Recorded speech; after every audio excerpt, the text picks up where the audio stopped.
As rumours regarding Tesla robotaxis and or lies planted in the media by Tesla short sellers to try to stem some of the financial bleeding they've experienced over the last month or so as the stock surged 50%, not sure if true or not, neither confirmed nor denied by Tesla, but just putting that out there, continue to circulate. Tasha Keeney of ARK Invest has some thoughts on robotaxis. This is the kind of stuff that most people today just do not take seriously. They either don't believe it's going to happen or they just push the time frame out so far into the future that I don't need to think about that now because it's so far out. It doesn't matter. This is probably a mistake. I personally believe Tesla is on the cusp of solving autonomy. I don't think they're holding an autonomy-related day, specifically regarding robotaxis, for nothing. And if you guys have been watching the intervention-free drives all over the place, especially in pockets of San Francisco, you might agree that they are pretty close. So let's hear from Tasha Keeney about this opportunity. Hi, I'm Tasha Keeney, Director of Investment Analysis and Institutional Strategies for ARK Invest, and today I'll be joined by Daniel McGuire, our Associate for Autonomous Technology and Robotics. We believe robotaxis will be one of the largest AI opportunities of our time, and we expect roughly $28 trillion in enterprise value to be created in 2030 thanks to robotaxis or autonomous ride-hail. So, 28 trillion with a T. That was trillion with a T, 2030. One more time. 2030, $28 trillion, okay? That is a very, very substantial opportunity. In fact, so substantial that Tasha herself literally described it as one of the biggest AI opportunities of our time. She ain't wrong.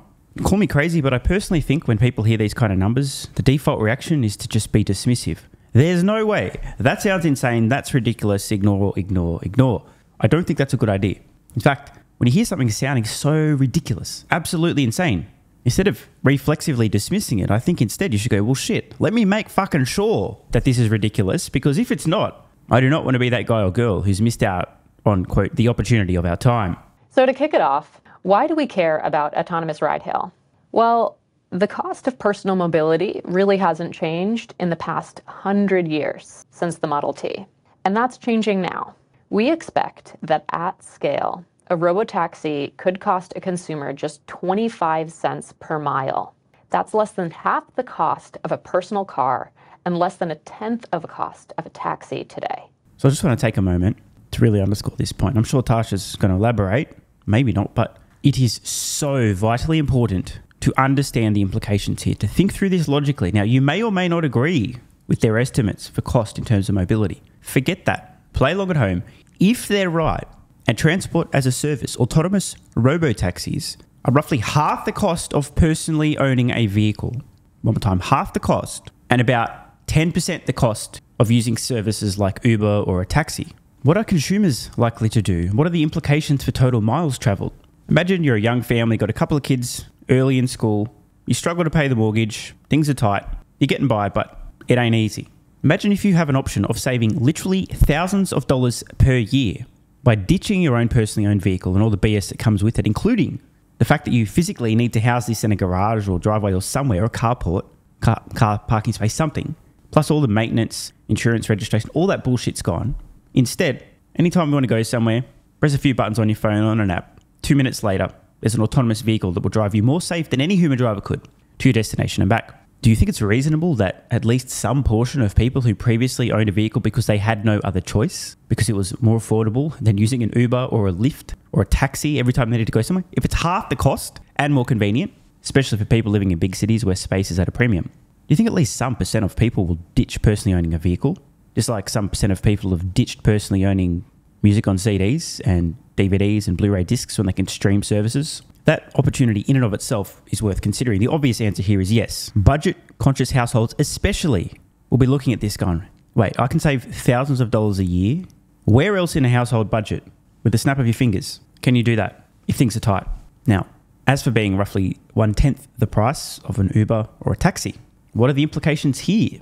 People who previously took public transport en masse will have a different option, potentially a lot safer, more convenient, more privacy, but that's not the end of it. There's also going to be people who previously could not afford to use taxis, Ubers, Lyfts, who then go, wait a minute, bro, that's cheap as fuck. This is going to, in my opinion, create an absolutely astronomical increase in the number of total miles traveled. Just imagine you have family and it's a 5-hour drive to get to family, which is an absolute pain in the dick. Drive there, drive back. That's 10 hours, plus it's pretty exhausting. It's quite an ordeal. You have the alternative of going to an airport and flying, save a couple of hours, but it costs a lot more. What if instead you can literally hail a robotaxi? It'll come pick you up, and then while you're in the robotaxi, instead of having to pay attention to the road and drive and not kill yourself, you can do literally anything else or anyone else. This is an extremely critical part of the thesis. Robotaxis are not just going to be a one-for-one replacement for personally owned vehicles, taxis, Ubers, and so on. The market itself is going to be very sensitive to price. If these things are affordable enough, and removing the human driver is the biggest cost, right? The number of total miles traveled will explode, meaning the opportunity is going to be absolutely gargantuan. This is a super dramatic cost decline, and we think that this will drive consumer adoption of autonomous ride-hail. Autonomous taxis will be much safer than personally driven cars, but ultimately they will be cheaper, and that's what makes them such an attractive opportunity.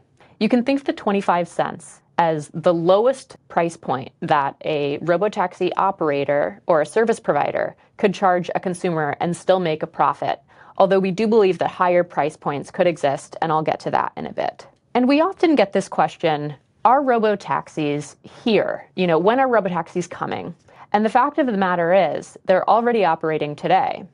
So we saw that last year, the run rate of commercial autonomous rides reached over 2 million trips on an annualized basis. And robotaxis are already in over 20 cities globally, and 7 have commercial operations. You see companies like Baidu in China completing many rides. You have Waymo here in the US. And notably, Tesla has not launched fully autonomous rides yet.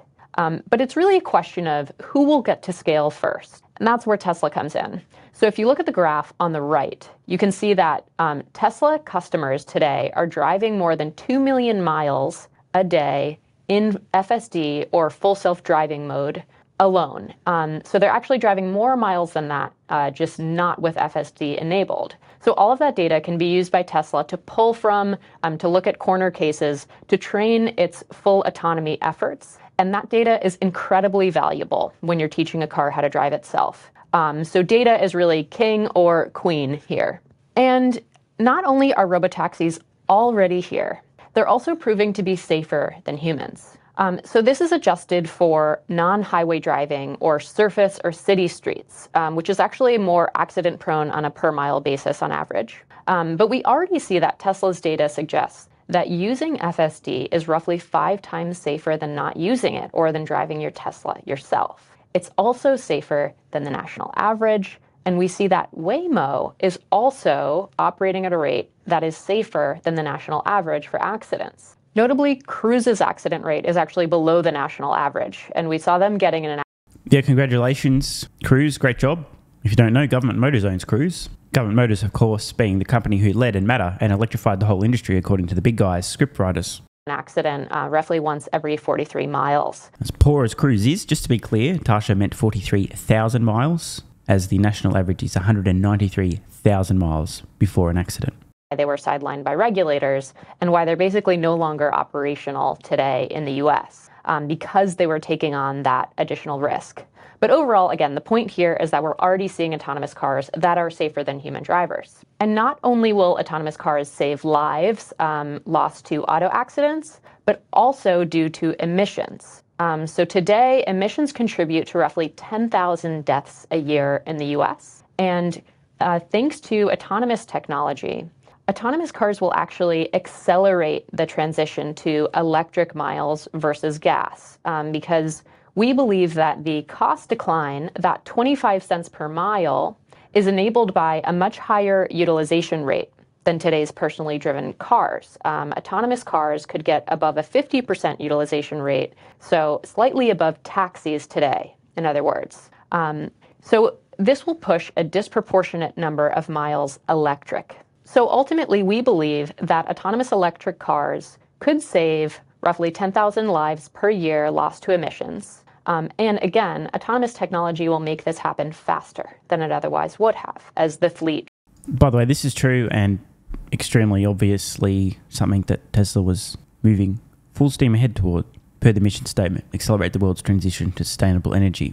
The big brains at Tesla, including Musk, were like, hang on, how can we accelerate this as much as possible? Hey, here's an idea. What if we could have extremely affordable, reliable, ultra-safe autonomous vehicles. So from a Tesla mission point of view, solving autonomy is literally their most important goal. Transitions to electric. And I think an important question to consider here is, has this new wave of AI that we've seen over the past year, the advent of ChatGPT and so many other groundbreaking models, actually benefited autonomous driving companies? And the answer is absolutely.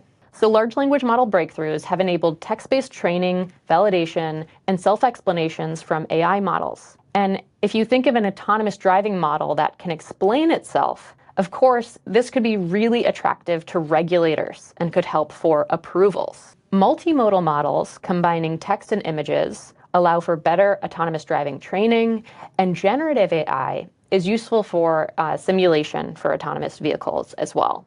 And a great embodiment of this progress is, if you look at their Eureka paper published last year, we saw that ChatGPT-4 was used to train a neural network that ultimately performed better than human expert coders in simulation for robotic tasks. So we saw that over 80% of tasks were performed better with a neural network versus the human, and there was more than a 50% improvement margin on average on those tasks. So already we see that AI is better than humans at, again, performing physical robotic tasks. And ultimately, we think that the total addressable market for robotaxis is roughly an $11 trillion market. That's a huge opportunity. And as I said in the beginning, we think that higher price points, so equivalent to what ride-hail, human-driven ride-hail price is at today, in the $2 to $4 range, will be possible in the early days of service. We see a lot of opportunity in the $1 to 60 cents range if you look at how consumers value their time. There's another large swath of demand available at rates equivalent to what we see being charged in China at roughly 50 cents per mile. And then lastly, at 25 cents per mile, this really opens up the market to consumers that are not in the ride-hail market today. So that's why you see the 11 trillion, which is a much greater opportunity than the existing ride-hail market, which is worth hundreds of billions today. And it's thanks to autonomous technology, because that's what raises utilization rates and brings the cost per mile down, making robotaxis accessible to many people. So that's where the magic happens. Indeed. Now, this is a very important point. A lot of supposed investors are making a massive mistake today, considering the robotaxi opportunity and assuming it could never possibly be more than a slice of the existing ride-hail market. But another example of obvious things being obvious, if it becomes dramatically more affordable to use an autonomous vehicle versus a taxi today, more people can afford to do so, and more people are likely to do so. Now, just regarding premium pricing in the early days, or even comparable pricing to a Lyft and Uber, just call it $2, $3, $4 per mile. It's extremely likely in the early days that Tesla, in particular, will be able to charge a very big premium. Now, will they? Who knows? But they could. Why? One, the cool factor of using a Tesla robotaxi in the early days itself will attract a massive premium from fanboys, fangirls, tech enthusiasts, geeks, nerds, and everyone in between.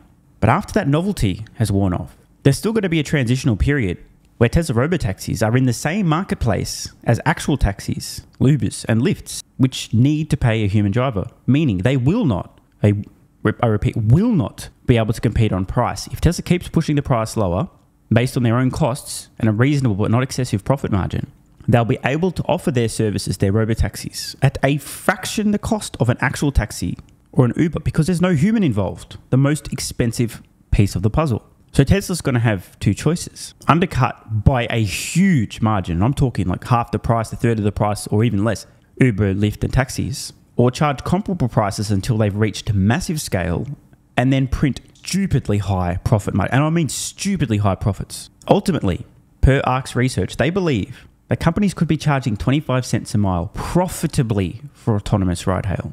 Let's just say that in the early days, Tesla's costs are double that, 50 cents a mile.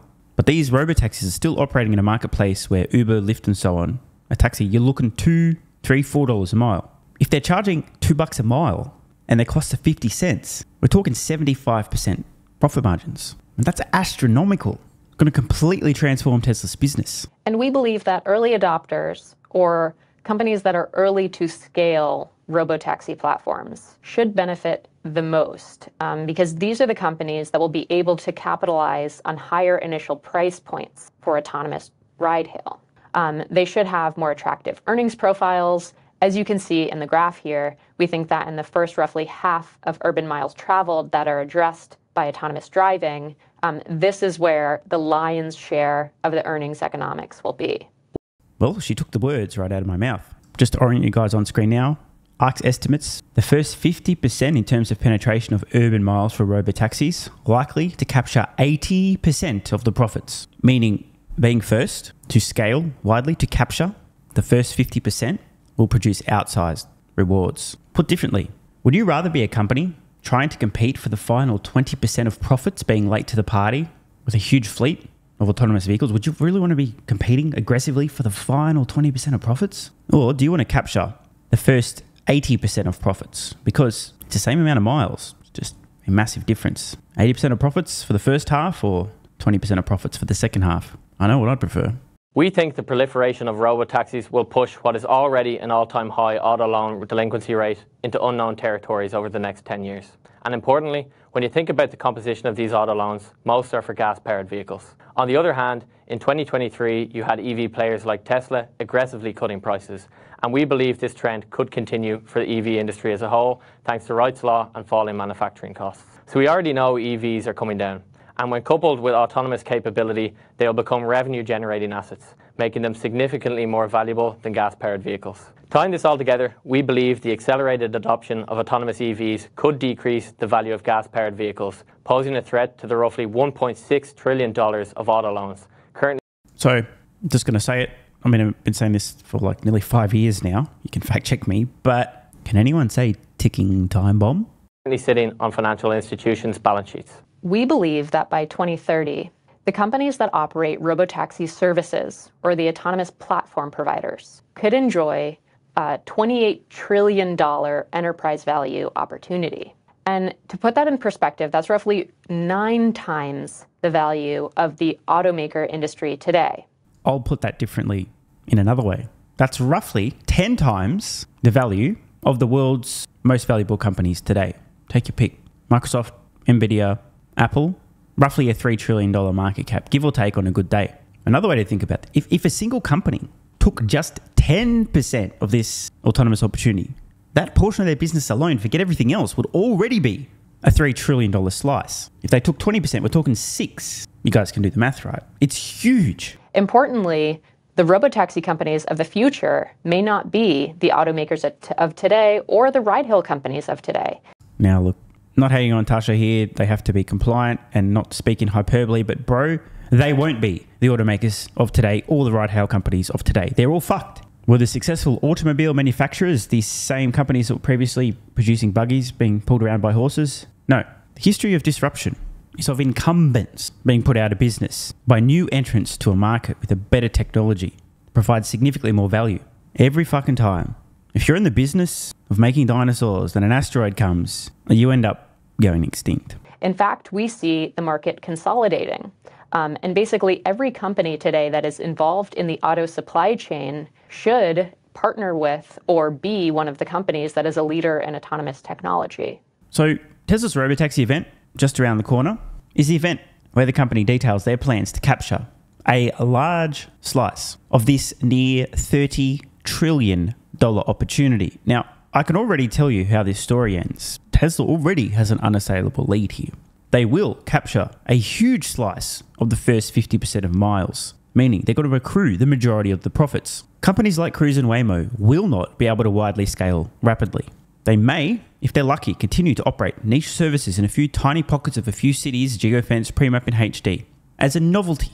But they haven't solved real-world vision. They're not close. They're not even trying, in fact. In this regard, Tesla does not have competition. I do want to make the distinction. There are many companies that will operate very tiny, niche, narrow, quote, robotaxi services in tiny little pockets of the world with vehicles covered, encrusted in sensors, expensive sensors, forced to pre-map everything in HD. And these companies will not be competing with Tesla because they will not be able to compete on price. They just can't.